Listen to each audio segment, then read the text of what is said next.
Hi, friends. Welcome to the Do Life podcast, where we talk about life, its challenges, and some common ways to overcome those obstacles with cutting edge technology, scientific research, and a splash of metaphysical properties. I'm your host, Life Coach Layla. I'm a certified life and business coach, a trained facilitator in the 6-phase meditation, specializing in forgiveness.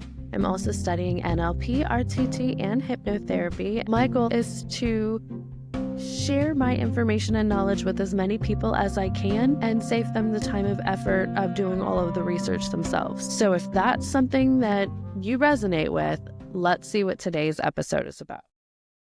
Hey friends, ever wonder why some days you feel like you're unstoppable and others you feel like you're stuck in quicksand? Well, stick around because today we're going to break down the science behind motivation, discipline, productivity, and how to beat procrastination. So in this episode, we'll explore why procrastination happens, the neuroscience behind motivation and discipline, and we'll end with a practical 10-step strategy to help you supercharge your productivity. If you're ready to work smarter and not harder, let's get started. Step 1, why we procrastinate.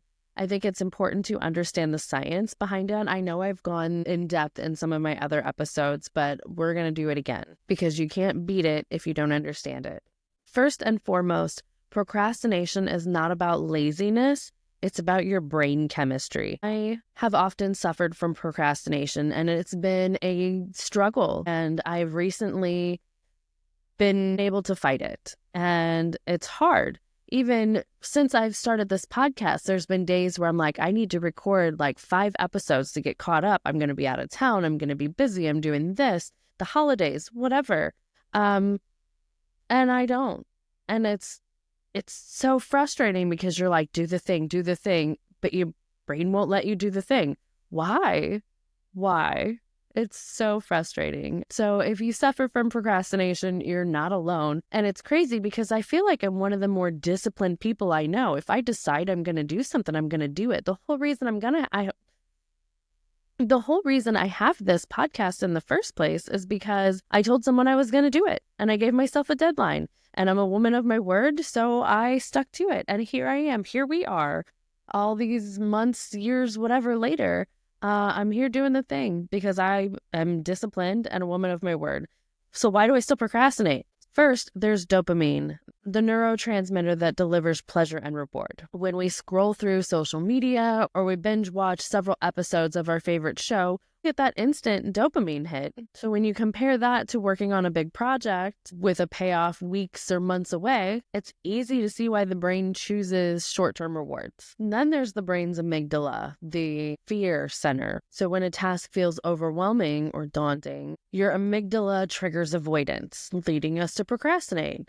And add in temporal discounting, cognitive bias that undervalues future rewards. And it's no wonder why we struggle. Think about that report that you keep putting off. You keep putting off and putting off. And every time you sit down at your desk, you organize your files, you go through your emails, you color or coordinate your pens, whatever it is you're doing to avoid. That's your brain seeking comfort and avoidance. It's also shown that procrastination leads to an adrenaline spike. When you wait till the last minute to do something and then you have to do it and you're in a timeline or crunch or whatever the situation, you get that sense of adrenaline. So there's often times that your brain is addicted to that adrenaline, so it procrastinates as a way to motivate you last second to get all those things done. Whatever cognitive reasoning you have behind procrastination, it's definitely a mental issue and not so much a willpower issue. Again, when I'm suffering from procrastination, I know I need to do the things that I'm not doing. It's not like I'm just lazy and I don't want to do them. I want to do them. I just can't at that time for whatever reason. Now, the good thing is procrastination isn't a disease or a disorder. It's just a behavioral trait. So it is something that we can overcome. Like I said, I have come leaps and bounds from procrastinating, mostly because I've become cognitively aware of my shortcomings, and knowing why I'm doing what I'm doing has been so helpful. So hopefully, if any of this resonates with you, today's episode will help you, at the very least, just be more mindful of why it is you're doing what you're doing, and then help you fight that battle a little bit. So now that we know a little bit about why procrastination happens, let's segue into motivation, the fuel that gets us going. So motivation is deeply tied to your reward receptors and that dopamine that we mentioned earlier. So just the anticipation of a reward releases enough dopamine to energize us to engage in the act. This is why setting small, achievable goals works better than a longer, prolonged goal. Each victory, each task, each goal, each accomplishment gives us a mini dopamine boost. So when you set the small goal of going to the gym, the second you show up to the gym, you feel that accomplishment. You got enough energy to go to the gym. Your goal wasn't to lose 20 pounds. Your goal wasn't to work out for an hour. Your goal was just to go to the gym. So that small act of something that you want to do that doesn't feel like such a long drawn out task. So I've talked about task segmenting and breaking down a big task into small individual bite-sized pieces, because each time you accomplish one of those, you get that reward. And then when you think about the next one, that's an attainable, easy, accomplishable task, you get another reward. So if you have a project that's due at the end of the week and you give yourself little things to do every hour, you're focusing on each individual step and not the big picture. A friend of mine often joke about how our brains work when we have a task, because we'll have the same task to do and we're so opposite in how we tackle it. She will hyperfixate on the first step. We envision a staircase, and she will sit at that step and do everything that she needs to do on that step before it's complete, before even thinking or acknowledging another step exists. Whereas I will sit at the bottom of the step and meticulously calculate, how do I get to the top, and completely ignore all the other tasks in between or steps in between. And it's so funny how our brains work so oppositely. But if we could find that happy medium, that middle ground where you want to get from point A to B, instead of doing either the things that we do, you just focus on the reward at each step. You're not focusing from start to finish. You're not focusing on just the start and not the finish. You're not focusing on just the finish and not the start. You're focusing on the steps in between the start and the finish. And that's where the real reward comes from. And that's where the real progress is made. And that's a mindset shift that we both had recently that we've been holding ourselves accountable to. Every time, I say something and I'm focused on that end, she's like, what's your first step? And every time she says something and she's focused on that first step, and I'm like, well, what's your next step? And it's just so funny to see us be aware of these things. So if you have a big goal or a big daunting task, break it down into bite-sized pieces. Work backwards. What is your goal? What's your task? Work backwards from now to then. What are the steps in between? And those will not only help you eliminate procrastination, it won't seem as heavy or burdensome, and you'll have little bite-sized pieces that you can tackle that will induce that reward center in your brain and make it easier to accomplish the whole task in general. There's also intrinsic motivation, where we're driven by internal satisfaction, versus intrinsic motivation, like external rewards or recognition. Studies show intrinsic motivation is more sustainable over time. So if you could learn how to reward yourself and be happy and grateful and thankful for the things that you're doing and the tasks that you're accomplishment, as opposed to needing a gold star, needing a pat on the back, needing verbal recognition from someone, you're going to be better off in the long run, because you're not going to be looking for external validation for motivation.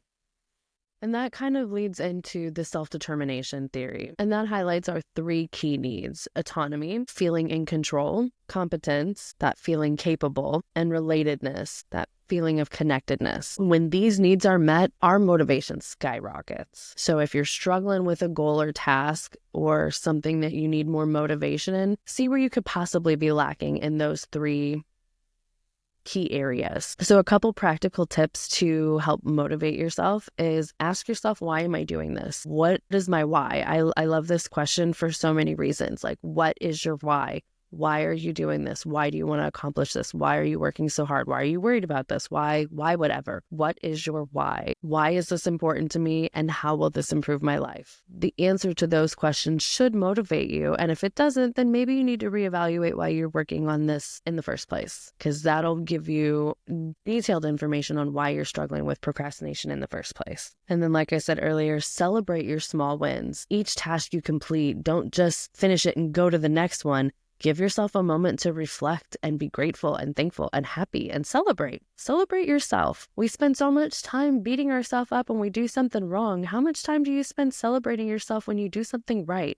Take that moment and give yourself the recognition that you deserve. That'll also help motivate you more in the long term. Like even just crossing something off of your list or checking that box can give you unparalleled momentum in the motivation department. Also, you can take a moment each day to visualize your success. I do the 6-phase meditation, and you visualize your day. You visualize how your day is going to transpire, and it helps almost manifest that into fruition. So when you're doing your morning meditation, or even if you meditate the night before, visualize your next day, visualize yourself accomplishing those tasks.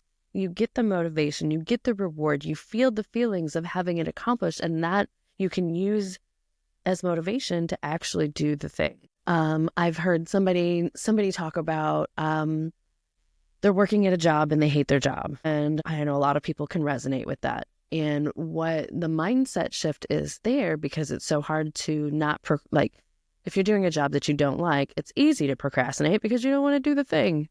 Like, what is your why? Where's your motivation? There isn't any. Your paycheck at the end of the day, are you getting paid to do any more than you already are or work any faster?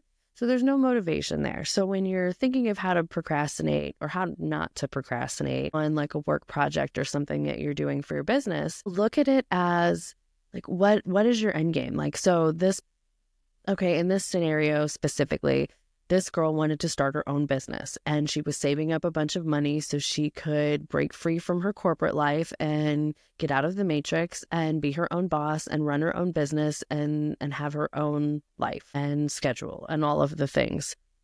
So when she was lacking motivation for the projects that she needed to do at work, she would look at it as this business is giving her a loan to start her career. So every paycheck she made, she was looking at this business believes in her, in her future, and they're giving her money to prove that she's capable of doing these things. So instead of being like, this is just a dead-end job, I hate this job, I hate my coworkers, I can't stand this place, I don't want to wake up early, I wish I was at home with my kids or my spouse or whatever. Instead of looking at all the things she didn't like, she tricked herself into believing this job is paying for my future. They're giving me money to do these small tasks to accomplish these things so they can give me money to work towards my future. And that small little mindset shift made her so successful. Like she's doing amazing. And if there's something that you can learn from that and take away is maybe reevaluate how you think about your situation and what it is that you're doing. If you're doing something that you don't want to do and you can't find the motivation to do it, it's something that you have to do or need to do for other reasons. How can you convince yourself that it's something that you want to do or you like, or what is the end game? What is the ultimate purpose behind this? Like, especially when it comes to working your normal job. Can you picture, hey, this task I have to get done is going to feed my child? And I think of how happy they're going to be at the table doing their little happy carb dance because they're eating their favorite foods. Like, is that your motivation? Like, where can you create a story in your brain that's not crazy, that is actually relevant and makes sense, that you can use to motivate you? Just a fun little tool that I learned that I thought was helpful and valuable. So we've talked a lot about motivation, but let's talk about discipline. It's entirely different and very relevant in this situation. So when we think about the difference between motivation and discipline, motivation gets you moving and discipline helps you finish it. Discipline is all about habit, and habits are rooted in neuroscience. Every time you repeat a pattern, the brain strengthens the neural pathways associated with it. This is called neuroplasticity. The habit loop, cue, routine, reward, is key.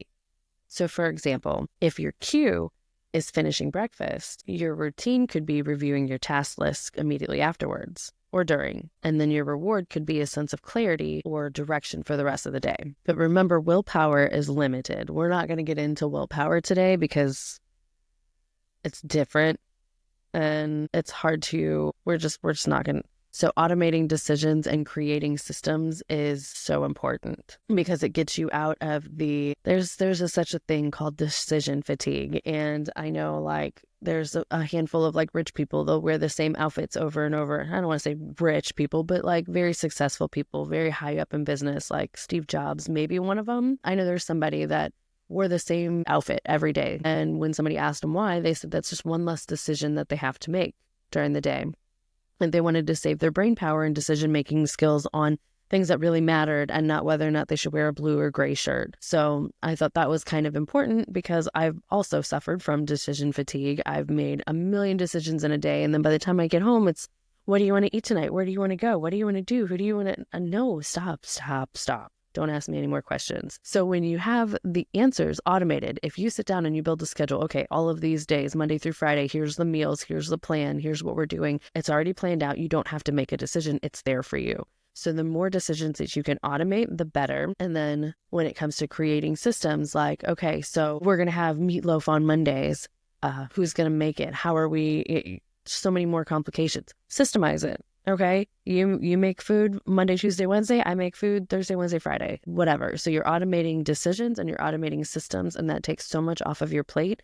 So when you need that motivation or that willpower to do the task, half of it's already figured out for you. So the more that you can plan in the beginning, the better off you will be in the long run. Was it Abraham Lincoln? Don't hate me if I'm wrong on that. I'm 90% sure it's Abraham Lincoln who said, if you give me 4 hours to chop a pile of wood, I'm going to spend the first 2 hours sharpening my axe. And it's basically saying the better you are prepared to do something, the more efficient you'll be at it. So when it comes to motivating and procrastinating and doing all the things, the more steps that you can take initially to overcome those obstacles when they show up, the better you'll be in the long run. So some practical tools in doing those things would be use time blocking to schedule deep work periods for 90 minutes, 20 minutes, however long you can stay focused on the task at hand. I like to work 2 to 3 hours at a time and I do the thing and then I give myself 30 minutes in between. It is so very important that when you do something like time blocking and you're scheduling yourself to hyper focus on something until it's done or until your time is up, that you give yourself a decent break in between of something that completely the opposite. Don't go from this task to something else for 30 minutes and then to something different. No, that 30 minutes needs to be completely different. Get up, go walk around, read a book, take your mind off of things, do something completely different. But make sure that when you're doing your, I call them deep work sessions, that you have a plan in place. So if I say, I'm going to deep work on my podcast, and then I sit down and I'm going to spend the first 10 minutes like, okay, what do I need to do? So no, if I say I'm going to deep work 2 hours for my podcast, I'm going to plan my episodes. I'm going to write my outlines. I'm going to script them out and get everything done and ready. So all I have to do the next deep work session is record them. So have a plan when I talk about making that plan. So when you're doing your deep work sessions, maybe you do a 90-minute deep work session of just planning. That's perfectly fine. That's more than fine. Like, please do that actually. So you can plan your work in segments. If you have a hard time following a schedule or staying in line with that, you can use apps. I know we've talked about like Asana and Trello and Norton and things like that. So there's apps that can help you stay on target and plan and prioritize things. Also, make sure that your workspace is clear. Declutter your desk. Having a cluttered space will also clutter your mind and creates more barriers and conflicts than you're really actually cognitively aware of. So having a clean work environment. Now, some people it looks like clutter to me, but it's organized piles. They know what the piles is. It's not clutter, it's work, and it's however you do it. But if you're like me and you need everything has a home and it needs to be in it, then do that, because if it's not there, it's way more distracting than you can even acknowledge. And before you block out 90 minutes of deep work, so what I did is I started with like 5 minutes at a time, and I did okay, so for 5 minutes, I'm going to check all my emails and I'm going to just do my emails for 5 minutes. And then I learned that I could hyperfixate on that. And if I'm going to check my emails, I'm going to give myself 2 hours to check my emails because I'm not going to pay attention to 5 minutes. 5 minutes is 2 hours, apparently. Like if I'm doing something, I'm in the zone, I'm doing what I need to do. So having timers or learning yourself, if I'm doing something I really don't want to do, I find I do it longer once I start doing it. Like the act of doing it is so hard for me to convince myself to do, but then when I'm doing it, it's fine and I'm going to do it until it's done. Like if you don't want to do the dishes, you put so much resistance towards doing the dishes, but then when you're actually doing the dishes, you're like, I don't understand why I act like that. This isn't that bad. And you do them until they're done. So it's a weird thing, but until you know your brain and how you react to things and how much time and energy you can focus on one thing, start small with bite-sized tasks. Give yourself 20-minute deep work sessions. And then if you end up working longer, great. If you're available for that, then do that. Make sure you set boundaries, turn off notifications, remove distractions. I know some people will put their phone in the other room so they can do what they need to do. I work on my phone 90% of the time. I'm on my laptop and I'm editing things, I'm recording things, so I can't put my phone in the other room, and my notifications stay off 90% of the time. I have my watch tells me if somebody texts me or calls me, and other than that, all my other notifications are turned off or on silent because my phone doesn't get to dictate my life. I look at my phone when it's convenient for me and not just because somebody wants me to. So if you ever message me or call me and I don't respond right away, I'm busy. If somebody messages me right now, I'm not answering it. I'm in the middle of a podcast. I'll get to you when I get to you. If you send me an email, I look at my emails in the morning and then that night before I go to bed. So if you send me an email at 5 o'clock in the afternoon, I'm probably not going to respond until the next day because I'm going to look at that at 10 o'clock and I'm not going to send you an email at 10 o'clock because I don't want you to respond at 10 o'clock because I'm done with my emails. And so I'll schedule it to send it to you the next day. And what I'm saying, basically, all of this rambling is just to say set boundaries and turn off notifications, remove distractions. If you're going to do a deep work session, do that. When you make a plan to do something, do the thing and don't let all the other things. Again, if I do a deep work session and I'm committed to doing something and I spend an hour of that 2 hours cleaning my desk, that's procrastination, and we're trying to eliminate procrastination. So having a clean workspace, having everything set up, having your axe sharpened will enable you to do that deep work session and get your project accomplished and avoid further procrastination. And then if you've read the book Atomic Habits by James Clear, I think that's the name. Man, I'm really bad at this. I should prepare a little bit more for citations and things. Anyway, this is just me just talking out of my brain. But he wrote the book called Atomic Habits, and he talks about habit stacking. So there's things that you automatically do every day. You wake up, you brush your teeth. So when you want to incorporate a new habit, add that habit to something you already do. So like I wanted to learn how to do morning affirmations. So when I'm staring at the mirror brushing my teeth, I'm talking to myself mentally in my head and I'm saying nice, happy things about how my day's going to go. If you want to read 10 pages of a book, maybe incorporate that with your nighttime routine. You brush your teeth, you wash your face, you put your pajamas on, and then when you climb into bed, now that's part of your bedtime routine. You read 10 pages and then you go to sleep instead of scrolling on your phone for 4 hours on accident or whatever it is that you normally do. So habit stacking is a great way to form new habits and to create routines that will eliminate distractions that will help you stay on target and get your tasks done. So let's bring it all together with a step-by-step productivity plan. You can tweak this or edit this however you see fit. Again, the best thing for you to do is whatever you're going to do, whatever works for you and however it works for you. So none of this is like set in stone. But I don't know if you know what a SMART goal is. It's an acronym. SMART stands for specific, measurable, attainable or accountable, time-bound, and realistic.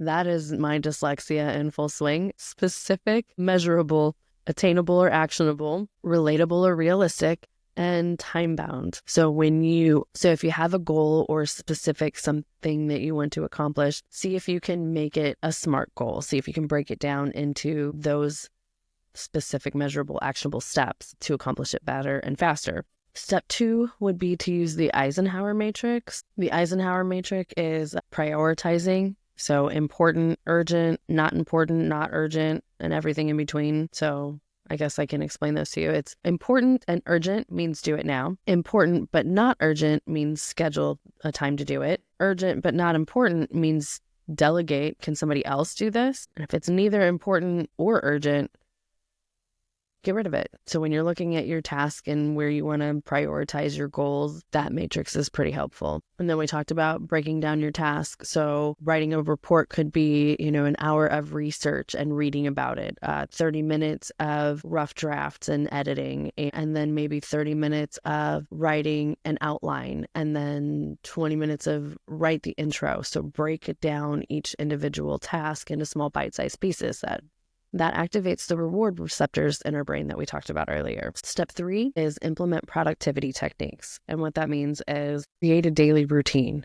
Start with meditating for 25 minutes, and then you do quick exercise, and then you do your morning work, and then midday you stop, you eat your lunch, you take a break, you go for a walk, you do another task, and then in the evening you have dinner, and then you do the things and whatever. You reflect and plan and figure out your day for tomorrow and reflect on how your today went. So creating a routine will help you stay structured. Again, it eliminates distractions and procrastination if you have a system in place. We talked about how important that is. And then there's also the Pomodoro technique, however you say it, whatever, where you task batch 25-minute segments at a time. So you do something for 25 minutes and then you take a 5-minute break. You hyper-focus on something for 25 minutes and then you take a 5-minute break. And it's super important. Make sure that break that you take is completely different from whatever the task is. And then we talked about task batching in another episode, maybe this one earlier, but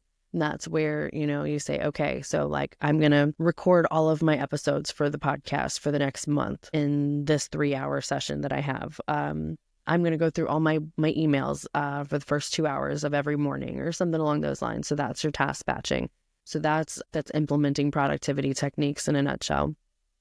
And then you've got your cultivate motivation. We went through all the ways that you can motivate yourself. What are some things that you can do to cultivate that extra motivation? So you find your wins to figure out what your why is and use that as motivation. Cultivate small wins. So we talked about like little tiny goals and then visualize your success. So that will help cultivate that motivation that you need. And then we talked about building discipline, habit stacking, setting boundaries, getting rid of distraction, and then optimize your environment. So are you getting enough sleep? Are you eating the right foods? Are you removing distractions? Are you surrounding yourself with the right people? It's really hard to stay motivated and not procrastinate when you have people that are constantly trying to get you to do things that are not what you need to be doing. So make sure you optimize your environment as much as possible. I understand that some situations you just can't remove yourself from certain circumstances, but when you can, do what you can. You can use positive peer pressure. Positive peer pressure is such a unique concept for so many people, but when you have friends that are like your hype men that are there for you, that are telling you, yeah, girl, go get that thing, go do the thing, tell them your goals, tell them what you're working on, and have them help hold you accountable. I talked about the friend of mine where we look at the steps differently and we hold each other accountable to work on all the steps and not just skipping them or focusing on one. So use positive peer pressure as a reinforcement, as a way to overcome procrastination. And like I said, reframe your challenges from I have to do this to I get to do this. Or like I said, the girl whose job is supporting her future. So how can you reframe your mindset? Those are all just some ways to overcome procrastination. And then of course, track and reflect. Do your daily check-ins, check-outs. I like to do visualization in the morning and then reflection at the night. Like, what did I do today that I said I was going to do? What didn't I do? What could I have done better? What were some of the challenges and obstacles I came in? So make sure you're reflecting and tracking what you do and where your procrastination lies and how to avoid it and do better in the future. I do daily, weekly, monthly review as much and as often as you can. Don't use that as a way to procrastinate. Use that as a way to keep you on target and keep you from procrastinating. Step 8 would be to reward yourself. Like I said, make sure that you stop and you recognize yourself for each individual task that you are accomplishing. Give yourself that recognition. Take your breaks.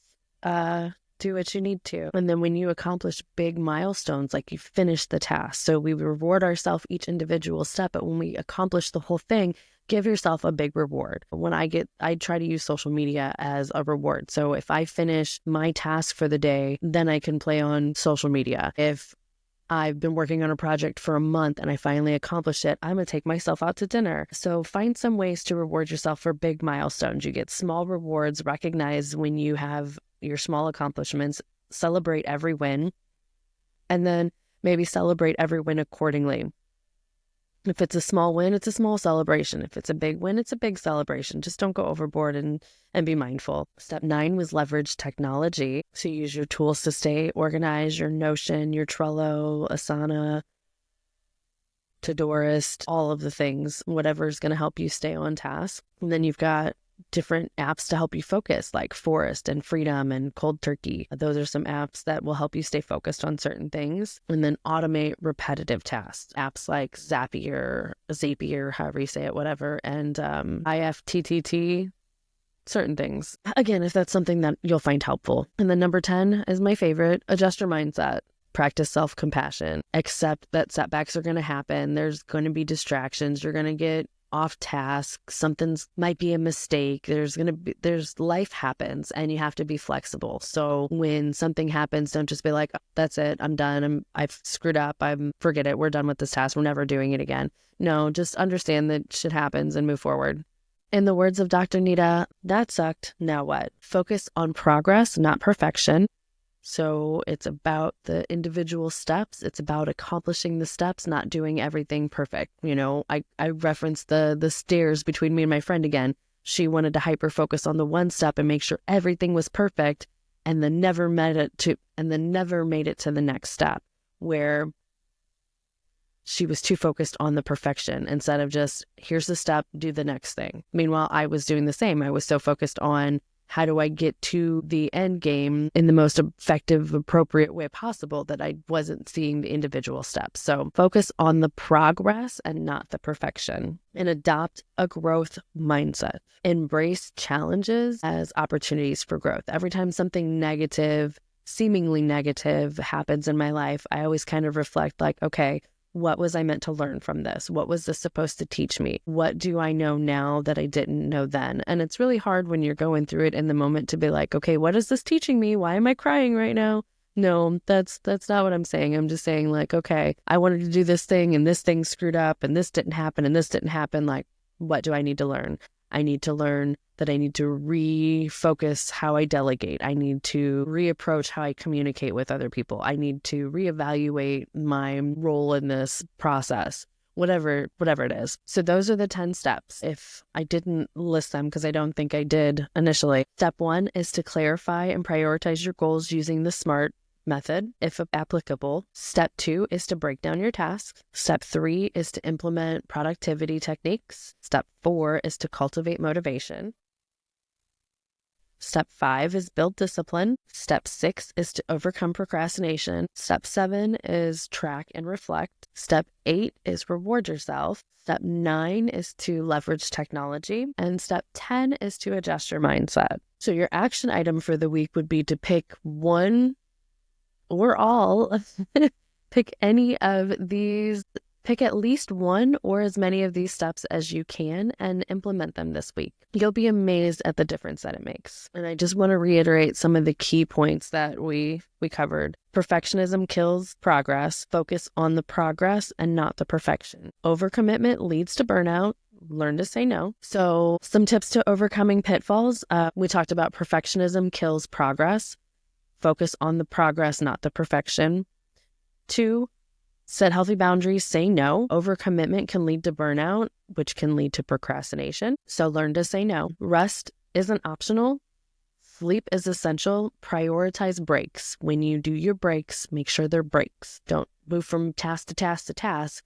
Take your breaks. Your brain needs the breaks. Your body needs the breaks. Everything needs the breaks. Breaks are essential. Rest isn't optional. Negative self-talk. I did a whole episode on that. Negative self-talk can drain you. Negative self-talk can derail you. Practice self-compassion and positive affirmations. So those are just some quick tips to overcome common pitfalls. So to recap, productivity isn't about doing more, it's about doing what matters. Understanding procrastination, leveraging motivation, and understanding discipline are the keys to success. I'd love to hear your thoughts. Hopefully you found value in this. Please like, share, comment, subscribe, do all the things. Follow me on socials. Go to my website if you want to book one-on-one coaching with me. I love and appreciate you. I really thank you for being here, and let's go do life productively.